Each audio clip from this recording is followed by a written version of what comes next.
Welcome back to Sako and the Moon Horror Podcast, where we explore the strange, the dark, the creatively terrifying. Today, we are stepping inside a world where nightmares become creatures, monsters become art, and imagination becomes an entire universe. Our guest is dark artist Pharaoh Loren, creator of the Dream Museum. Hi, guys. Theme song. There's more. I apologize. A surreal, haunting world filled with creatures born from dreams, darkness, and decades of artistic exploration. So turn down the lights, open the door to the Dream Museum, and let's see what's waiting for us on the other side. Love it. Now theme song. Now theme song. Now theme song. Media asset. Hear a theme song. The theme song is played. There it is. Ooh. The theme song. The theme song. Okay, the theme song is like almost the bane of our existence at this point. I feel that. Either way it goes, like she said, Sako and the Moon is back. We've been gone for a couple of weeks, but life happens. We had a great convention. Imaginarium was amazing. But as always, as you guys may or may not have known, Imaginarium is not the only convention I've been to recently. Oh yeah, that's Sako on the Moon. And well, I guess that's Sako and on the Moon. I guess it depends on where I'm pointing. It looked better the second time. One of the other conventions I've attended this year was Louisville HorrorCon. And at Louisville HorrorCon, I don't know if you can see in wait. There it is. There it is. There's a piece of art that I've shown off a couple of times. And while I was at Louisville HorrorCon, I sat and talked with the artist for quite a bit. And as I was figuring out what 5 pieces I bought from him, and I was just like, you know what? You're really cool. You should come on the show. And then we booked it like a million years ago. But today's the day. So, ladies and gentlemen, this is where you introduce yourself. Oh, hi, guys. My name is Pharaoh Loren. I'm a lifelong artist, self-taught, lover of all things horror, and I love creating art that's mostly inspired by my dreams and nightmares. See, I want to make it feel like it's live and unstructured. Gotcha. I would love to show off as you talk and converse and stuff like that. I will show the 40 million tabs that you have open. Yes. Toward the dream. That's the only thing our tech friends are going to notice. Say you have 75 million tabs open. Yes, I do. Message on Facebook. Yes, I do. But no, these are the pictures that I saw on display as I walked around the corner. Oh yeah. Oh, this is the good stuff. This actually reminds me. Scroll back. This right here actually reminds me of In This Moment, the Blood album. Mm-hmm. Ooh, I love that band. This is very In This Moment. This is very Blood album-esque with the variants of white and the red popping off of it. It's one of my favorite albums too, and I love it In This Moment. By the way, not sponsored, but their new album is coming out on like the 28th. Yeah, I heard their new single, actually. Really good. Yeah, which I'm looking forward to their new album. In This Moment has no idea who we are. But if you meet them, send them our way. Oh yeah, absolutely. Okay, so I'm an illustrator as well. I'm a dark artist. And I'm looking at this piece and wondering how long did it take you to render this? A couple weeks. It takes quite a while, especially for the ones that contain like that hyper realism look to it.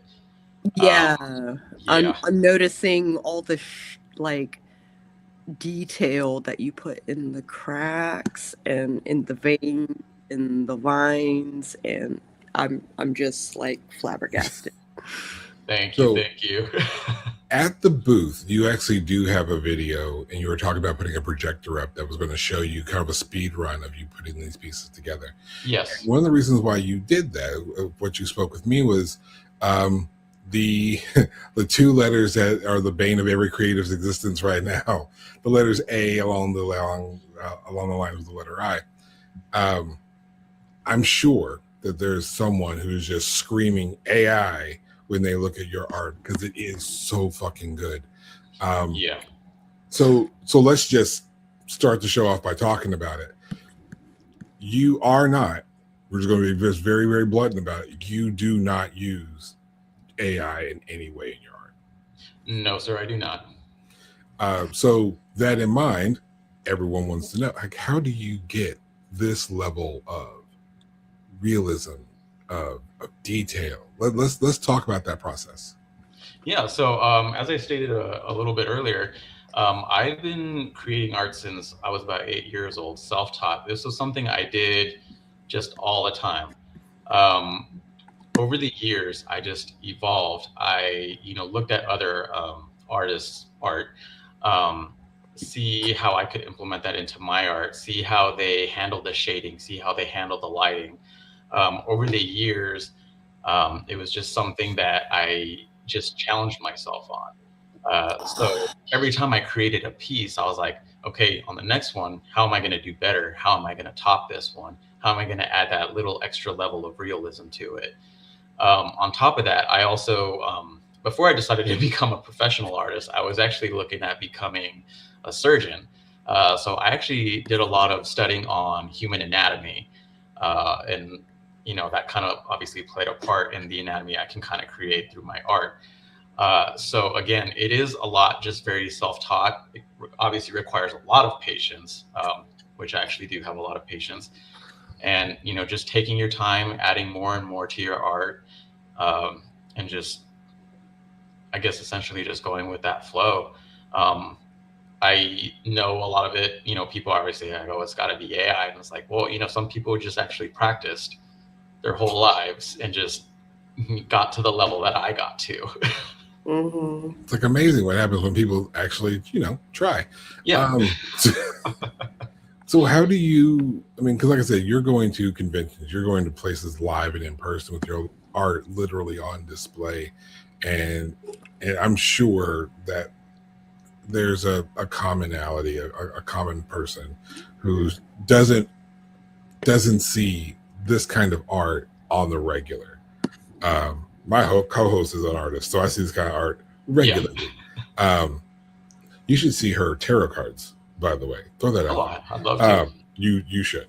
But there are going to be people, the common man, the common person, is going to be just automatically dismissing your art as computer generated or as AI or whatever. How do you combat that and defend the years and all the hours that you spent on this skill? Yeah, so when that happened, honestly, I got hit by that AI freight train really hard, especially when I started doing conventions. I really wasn't expecting that. So obviously, like moving forward and like going through all these cons and everything like that, obviously I would hear like the accusations and everything. So, I kind of Googled that and noticed that actually a lot of artists are kind of going through the same thing. We're like, hey, I'm being accused of art. I've been doing art, for a while. So the best way I figure to combat that is to one, go through my social media and go back, and you'll see that my art at that same high level of quality, I was creating before AI wasn't even a thing. So I already have some art that showcases that. Moving forward, now it's come to the point where I just kind of have to start recording everything I do. Which all the future pieces that I'm currently working on, everything is going to be recorded. Everything is going to be turned into a speed painting, because yeah, people will always find some kind of reason to claim that it's AI. But if I have my process, showing all my working files, my layers, it's just something unfortunately we have to do now. And hopefully, I just kind of get that reputation back as just being, a really good artist. That was most of what I wanted. Because here's the thing, like I said, when I walked up, you had a sign already on the thing that says no AI. Yeah. So you already knew there were people asking and Yeah. coming to that conclusion. And I loved the work. Like it's in my office. It's right there. And I only have Thank you. one really good frame. So the other paintings that I bought are in that same frame, just behind it. Yeah. So when I get more pictures, like I'm going to put them all over the office because it's great work. And I remember my friend Jason was like, dude, there's an artist in the corner, because he's an artist himself. He's like, there's an artist in the corner. You need to go back in that corner. You need to go over there. So like that's what I was hearing. I needed to go over here. I did not regret a moment of it. It was money well spent. And Thank you. I feel that that's a thing that artists are now dealing with, like you said. So I felt like it just needed to be addressed. If we're going to have you on the show, it should be the very first thing we cover. Go ahead and get it out of the way. Let the people, let's just hit it head on. And now after I've done all that, Sako can talk about her stuff. That's fine. I've babbled. Hey, I only babbled for like 7 minutes. Look at me. I'm improving. Give me time. I'll fucking. Okay, so I have 10 questions that I would love to ask you. Are you prepared for me? As prepared as I can be. Okay. You started drawing the alien when you were 8. What was 8-year-old Pharaoh seeing in that creature that made you think, yep, I need to draw that? So, okay. Yeah, that started out obviously at a very young age. My mom actually, even as a child, felt like she could actually show me the original 1979 Alien film, which I had no complaints. So as a kid, obviously H.R. Giger's design, the guy who designed the original Alien, his designs were just absolutely out there, something no one's ever seen before.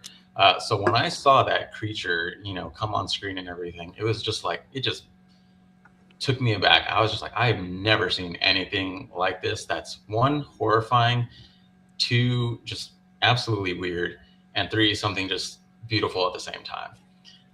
All the biomechanical things he uses on that alien was just like very satisfying to me.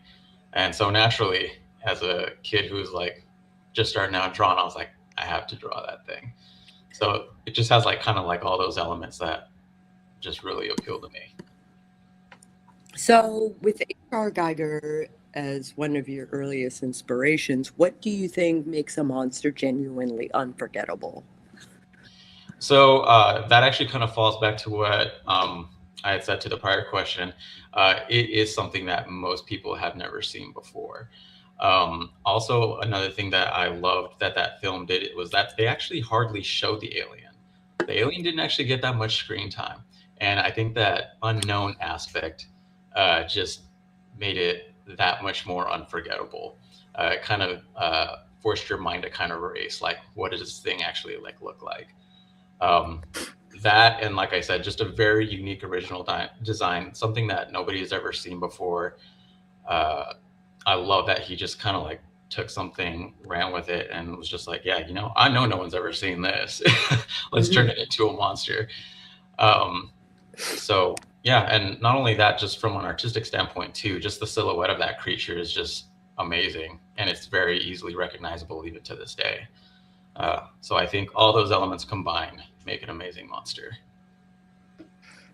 You describe creating an entire world in your head that you could visit when you went to sleep. Is the Dream Museum essentially a window to that world? Yeah. Oh, yeah. Absolutely. While everything you see on the website is just like a tip of the iceberg, there is so much more to that world. But I can only, pump out art so quickly. But yeah, it is. And it's funny because the Dream Museum, that name actually comes from that whole experience. When I go into that world, it's almost like everything is set up as a Dream Museum. All those creatures, all those monsters, all those environments are something that I can walk through, like look at, admire like you would an art piece or a sculpture at a museum. And because it's in my dreams, hence the Dream Museum. Hence the name. Yes, exactly. But yes, it absolutely is a peer into not just my mind, but kind of my psyche as well. There is a art book by the Hildebrandt brothers, and there are some dream pictures that are horror themed in those art books. And I found them particularly inspiring. So I really admire people who can draw their dreams.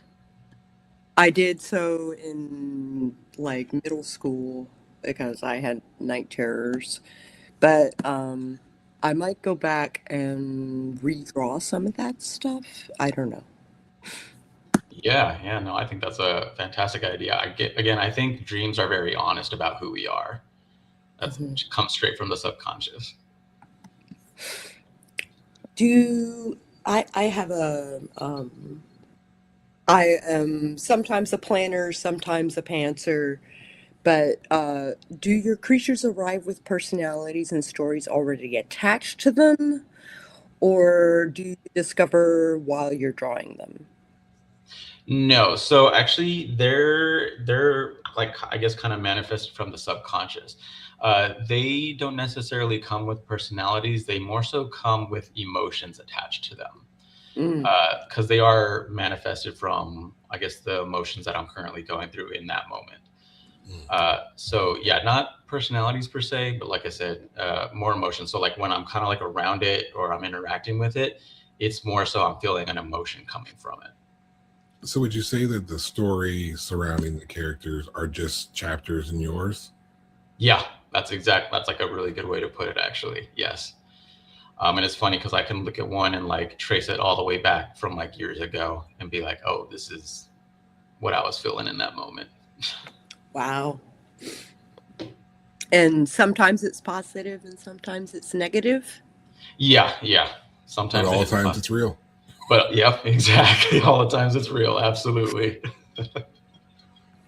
Uh, if, yeah, if one of your creatures walked into the room right now, which one would you absolutely not want to meet? So there is one in particular. It was actually showcased at my booth. It's a piece called Pure, and it's like a very pale figure, and it's in a dark room. And instead of having a face, she has this huge mouth that kind of encompasses her whole face, and it's just like rows of teeth, and it just like sinks back into a void. Uh, that one has a lot of, unfortunately, negative emotions that kind of surround it. Um, and that I one, don't know if I bought that one, but I do want to see which ones I got now that I'm thinking about them all. gosh. Yeah, so that one is probably the one I would not like to meet. That one carries a very strong aura that is just would probably make me pretty uncomfortable.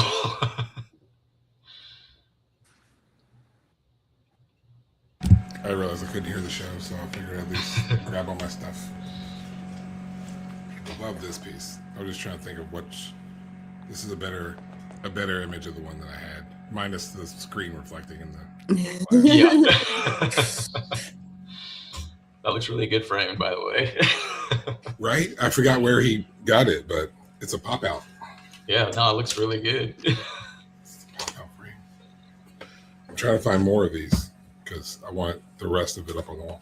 Like my original plan for the office was movie posters because we do horror reviews and everything as well.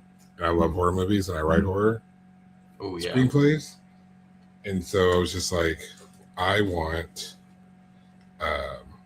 Art that movie reflects. posters. And then I came by your booth and I'm like, screw every plan that I already had. Like the movie posters are already framed, they're in my closet. But I was just like, no. So there's this a better one.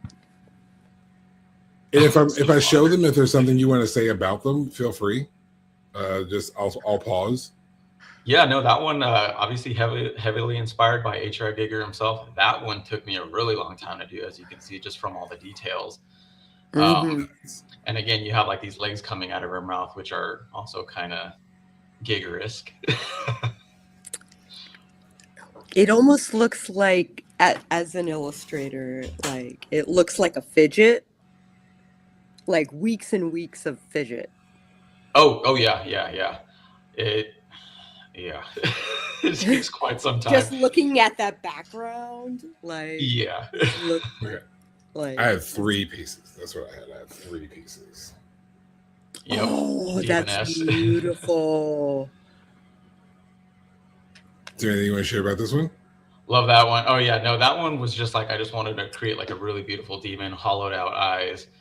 Obviously got the signature Dream Museum pink in it. So that one, yeah, love the blood coming out of the eyes. It was just kind of, I like the idea of just like making this like not necessarily like evil demon, but beautiful at the same time. She is gorgeous. Can't wait for that frame. And then that's me knocking shit over. Siren. Oh, That one's a siren. I love the idea of just like having like that pale siren just kind of like wading through the water like so delicately. Those little rings indicate the little song she sings to just kind of like lure people and everything like that. But the contrast on that one, I just wanted to, like I said, make something very serene but haunting at the same time. I turn this around and I look at it in person and I look at it on the screen. Listen, you guys have got to go to his website and purchase his art, find him at his conventions. Like, this doesn't do justice. There's not even close. Doesn't do him justice and the skill that this is obviously displaying. Like, this is the kind of art that you instantly fall in love with. I can tell you. I can tell you firsthand. And of course, when you do a show like this and you do podcasts and stuff like this, and you bring in guests, a lot of people want to blow smoke up the guest's ass to make them feel good and feel special and blah blah blah. I can honestly say I have put my money where my mouth is, and if I didn't believe in this art, I wouldn't have had 3 pieces. I bought the art first and then invited him to the show. Like, I'm so honored. I mean, I am honored to have this on my wall. I'm honored to have this on the wall, let alone have you on the show. I'm honored that you have it in your studio. Oh, absolutely. And like I said, I plan on getting more. And whenever I can find these frames, because this frame is actually really dope. I'm really happy about this frame. You can tell when you get older and you really like art when frames are just as important to you. Absolutely. yeah. And it's a minimalist kind of frame. This is like my buddy just had this. It's so minimal, so all the attention is on the art, and stuff just pops out, and it's really simple on the back. Awesome. But I'm telling people this, so people need to know: can they buy your art? These are prints. Can people buy your art on your website and have it shipped to wherever they are? Yes, they can purchase online, and we ship anywhere in the U.S. But I do want to give everyone a heads up, though. I am overhauling the shop right now, so it will be up. It will be back up very soon. I just had to kind of like include like some new mediums and stuff like that. So the shop is disabled right now, but it will be back up very soon. So check back often, or you can obviously just follow the Dream Museum's social media to be notified exactly when everything will be available again. Yeah, I suggest doing that like right now. Like YouTube will typically keep the video up while you're doing other shit. So while the video is still playing and you're listening to him talk to us, go find the Dream Museum on socials, follow them on Facebook and Instagram or wherever you are, and bookmark the website. Like, Bookmark it.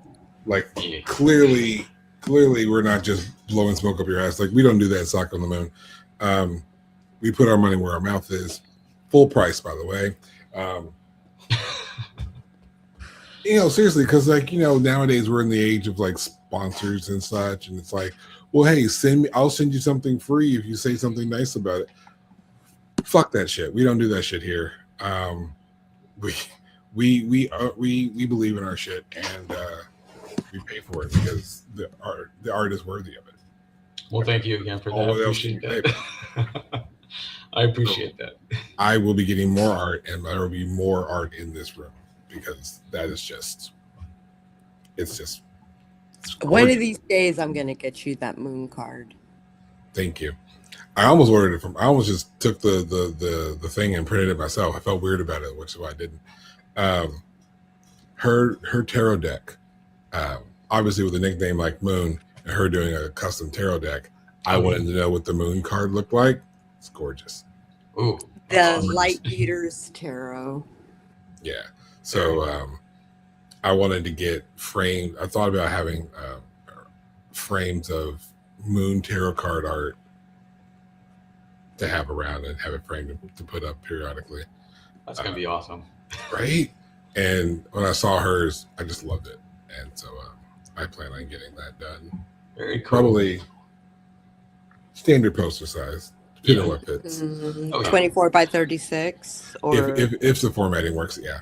Because I learned that this movie poster, when I made it, doesn't fit a traditional 24 by 36, not proportional. Oh. So I had this is like an 18 by something. That's awkward. It is, but Vistaprint did a great job. Yeah. Well, because I was able to put it on there, and then Vistaprint will non-sponsored, but Vistaprint had no. I'm like, okay, that size doesn't work. What's this size? That size doesn't work. This size, no, that works.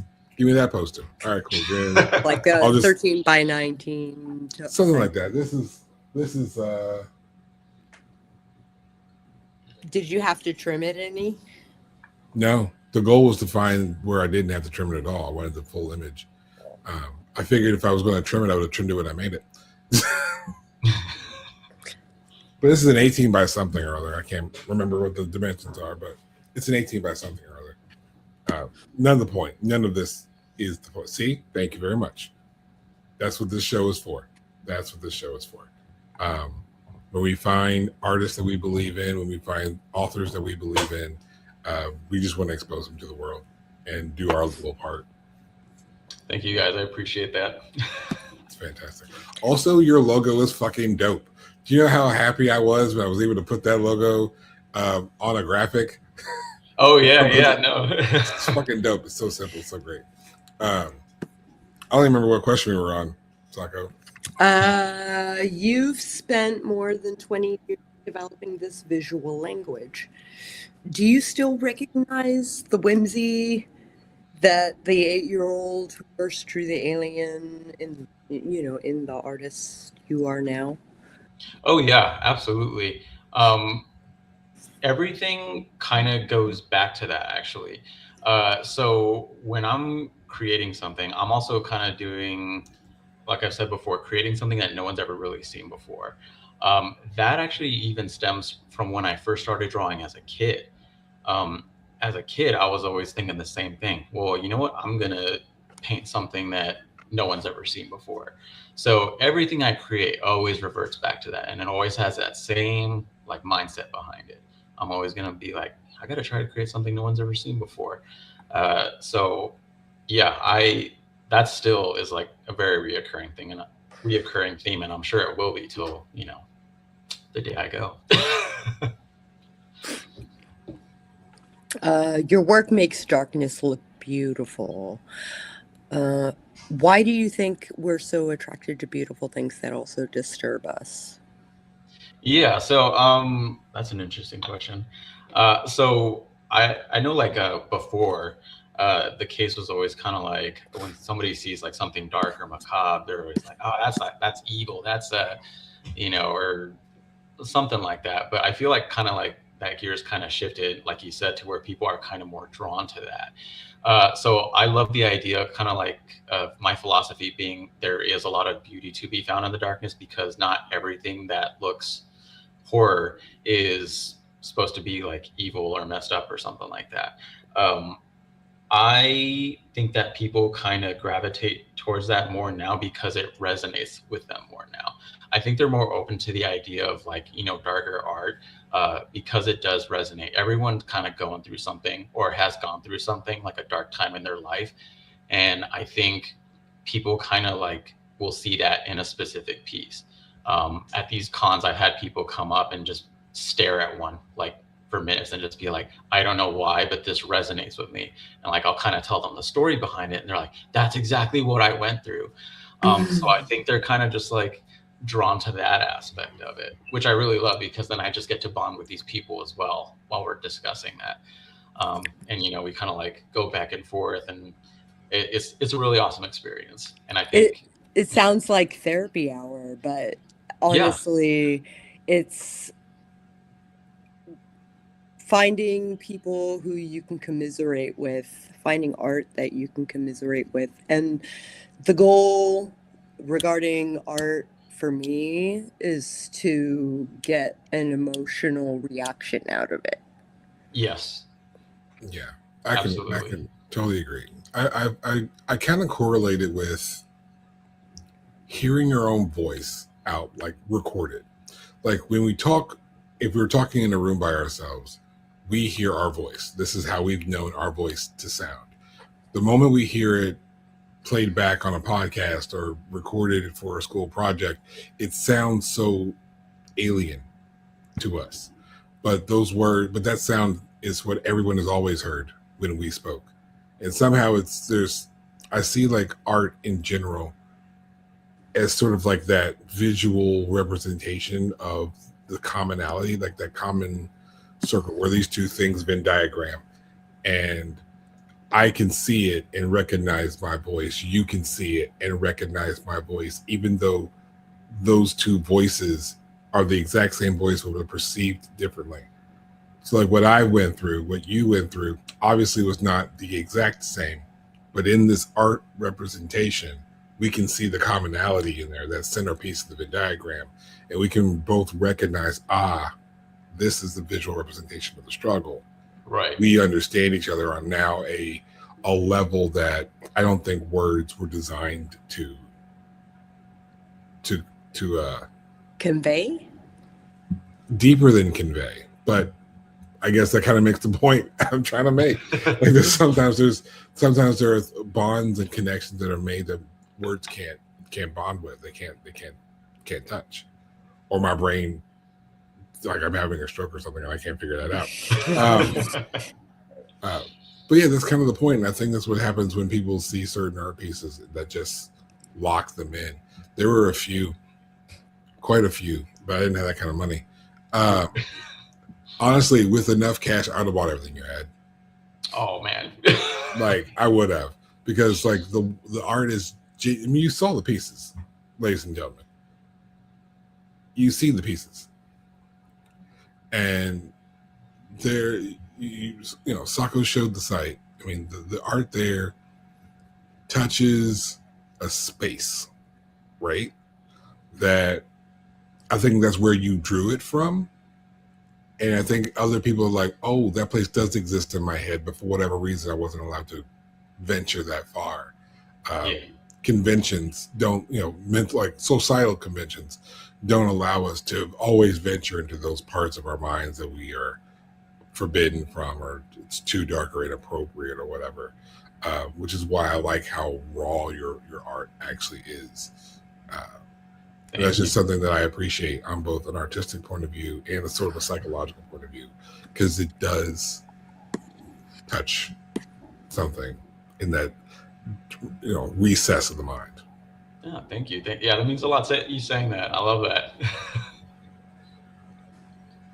that. So Amanda is in our chat, and she says, I'm drawn to macabre or dark art because things can be pretty and not make me feel anything.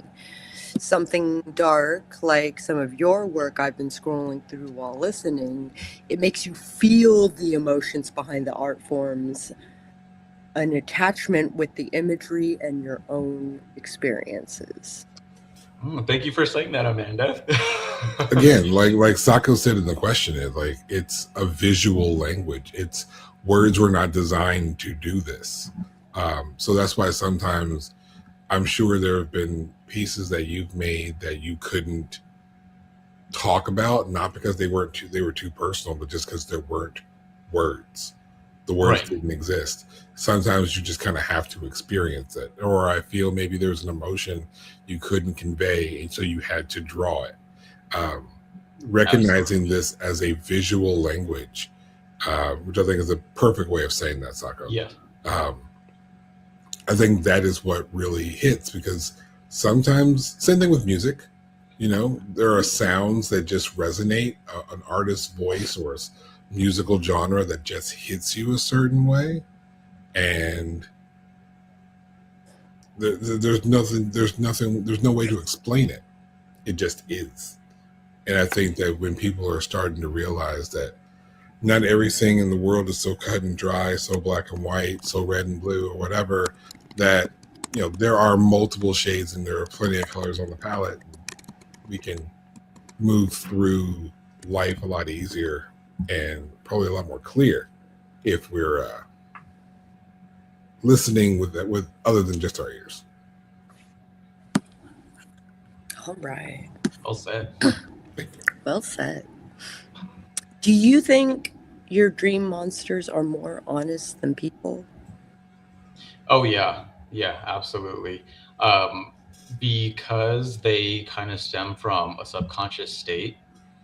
Like I said, I don't think there's anything more truthful than your own dreams.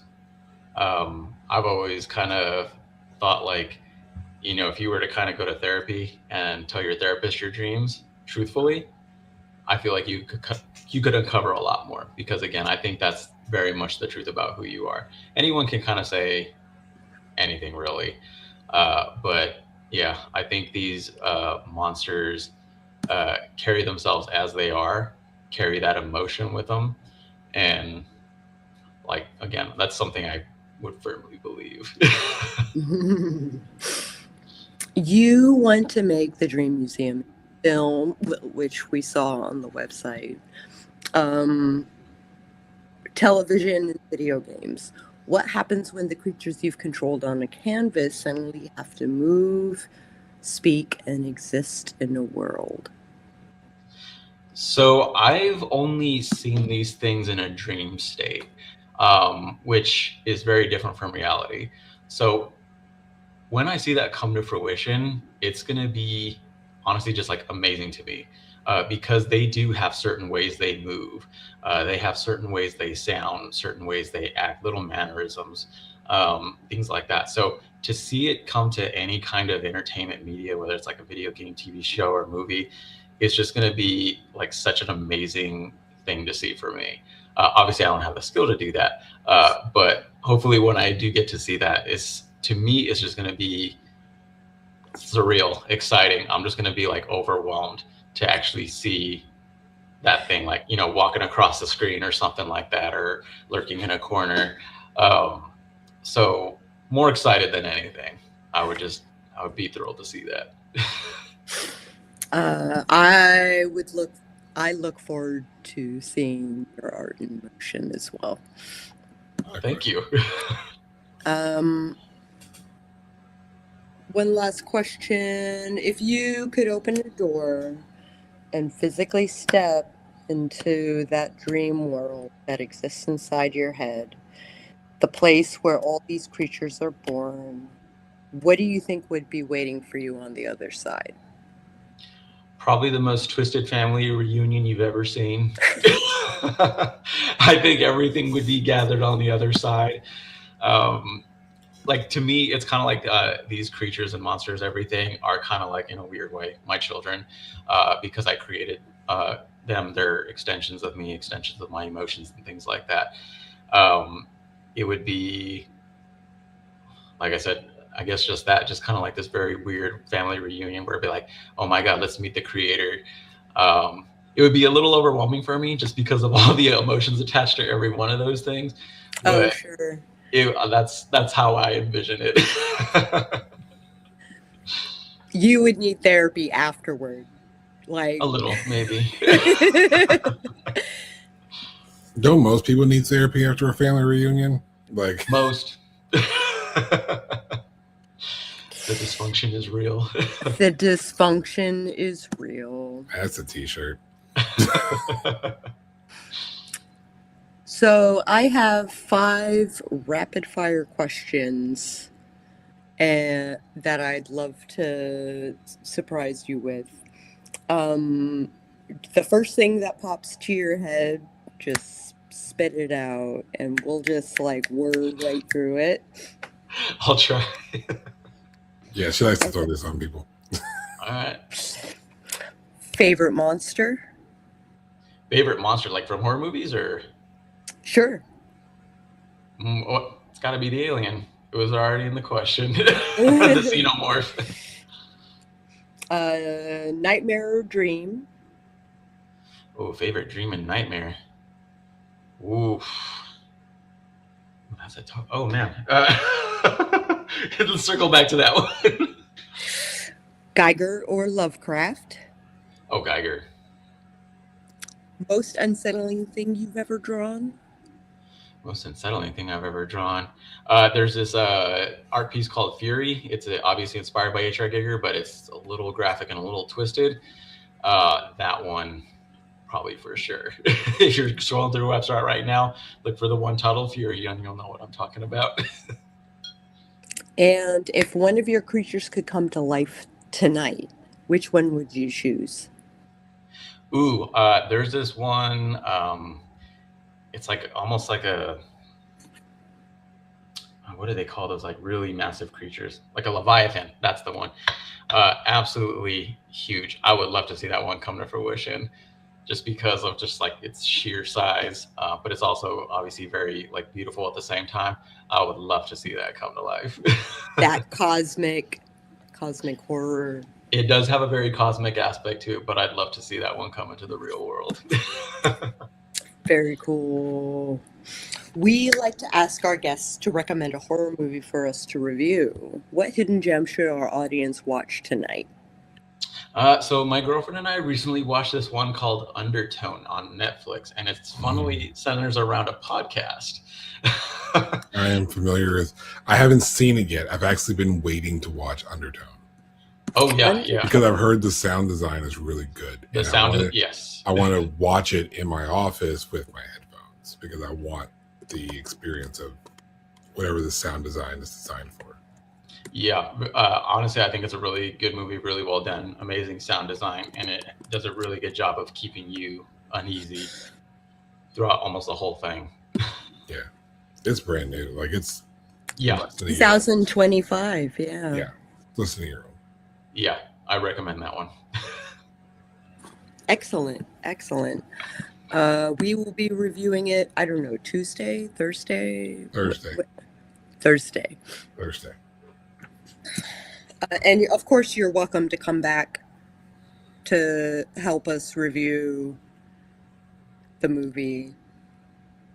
Ooh, I love that. That's usually 3 or 4 o'clock Eastern time. I think you're based in Texas, right? Yeah. So that's 2 hours behind. 1 hour behind. 1 hour behind right now. So if we went 4 p.m. Eastern on the 20th, that'd be 3 p.m. Central. Yeah, I mean, if you send me a reminder, yeah, absolutely. Yeah, I'll send an email with the link and. Same like she did this one. Fewer questions. Fair enough. Yeah, and we'll just review it. She'll probably send you our rating scale, but that's all. Yeah, probably. Which we just revamped. Yeah, it's fine. Gotcha. No, I look forward to that. Yeah. Before we let you escape into the night, where can listeners find your work? Well, we know that. Your podcast appearances, upcoming projects, and anything you're working on? So everything is tied to the Dream Museum. You just type in the same thing everywhere. If you find the pink rabbit, you know you're in the right place. Woo! Yes, the pink rabbit on his shirt, the pink rabbit on the graphic that you clicked on to watch the show. If you find that, you're in the right spot. Yeah, Really and good post.